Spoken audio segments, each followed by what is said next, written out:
Before sunrise, you can find thousands of pilgrims walking up to 365 steps to the top of the hill. Apart from the main white domed stupa, there are numerous other structures around it that are temples, like Harati Devi Temple, Chantipur, Pratapur and Anandapur, Shri Karmaraj, Mahavihar and Vajra. The Swayambhunath Stupa is one of the crowning glories of Kathmandu Valley architecture. This perfectly proportioned monument rises through a whitewashed dome to gilded spire from where four iconic faces of the Buddha stare out across the valley in the cardinal direction. The site was shaken severely by 2015 earthquake, but the main stupa sustained only superficial damage.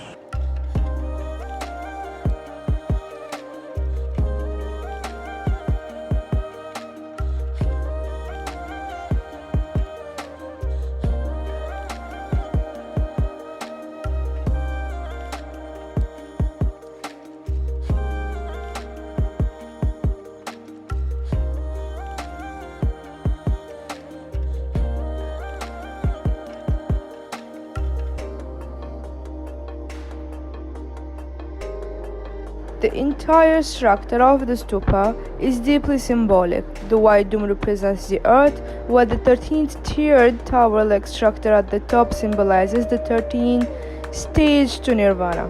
The nose-like squiggle below the person's eyes is actually the Nepali number ek, number 1, signifying unity, and above is a third eye signifying the all-seeing insights of the Buddha.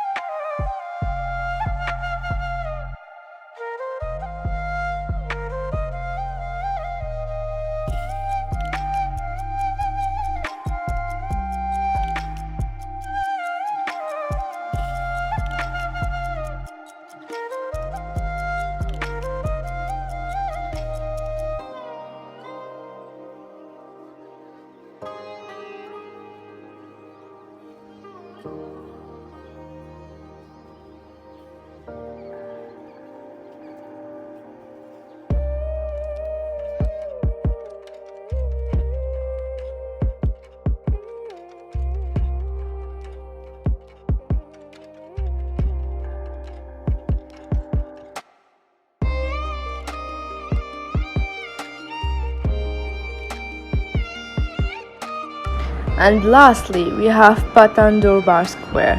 This is one of the three major Durbar squares of the Kathmandu Valley and is a UNESCO heritage site too. As you will realize that Patan Durbar squares look a little bit similar to Kathmandu Durbar Square. Most of the temples and monuments in these squares were built in the 17th century, and the squares are considered the center of Hinduism and Buddhism.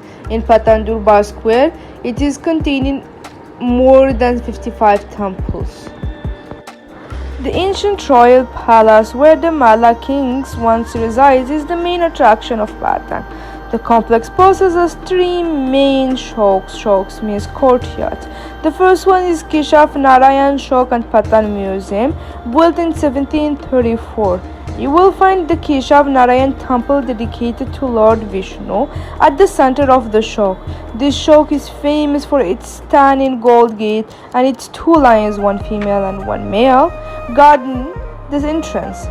Keshav Narayan Shok also houses the Patan Museum. The Patan Museum holds one of the finest collections of religious art in Nepal, with a display of many Buddhism and Hinduism relics and artifacts. It also houses some of the most beautiful traditional Newari crafts and bronze statues. And finally, Sundari Shok, built in 1627. Sundari Shok, the smallest of the royal palace's three main shok, is probably the prettiest Sundari Shok. It's particularly famous for its gorgeous sunken royal bath known as Tucha Hite, built in 1647.